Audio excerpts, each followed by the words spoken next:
শুরু হয়ে গেছে জমি চাষ। আমার চাচা লেগে গেছে, কারণ হলো এখন জমি চাষ করতে হবে, জমি লাগাইতে হবে, সময় হয়ে গেছে। কিছুদিন যাবৎ বৃষ্টি হচ্ছে, অতিবৃষ্টি, বর্ষা শুরু হয়ে গেছে, যার কারণে জমিতে পানি জমে গেছে। তো পানির অপেক্ষা করে বসে থাকলে চলবে না, জমি প্রস্তুত করতে হবে, কারণ ধান লাগানো বেশি লেট হয়ে গেলে ফসলের পরিমাণ কম হবে।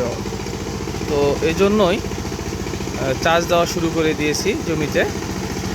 তো সকল কৃষি উদ্যোক্তা ভাই ও বোনেরা, সবার দৃষ্টি আকর্ষণ করছি, কৃষিকে যতটুকু ভালো আলোচনা এবং পরামর্শ এবং ভালো প্রযুক্তির মাধ্যমে ভালো ফসল ফলানো যায়, কৃষক লাভবান হয়, এই সব নিয়েই আমি বারবার ভিডিও দেব এবং পরামর্শ দেব।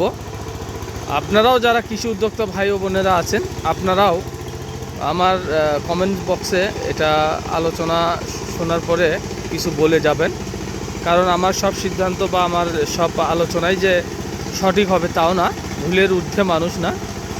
তো যা হোক, আমি আগামীতে আবারও ভালো কোনো ভিডিও নিয়ে আপনাদের সামনে চলে আসব। আজ এ পর্যন্ত, সবাই ভালো থাকবেন। আল্লাহ হাফিজ।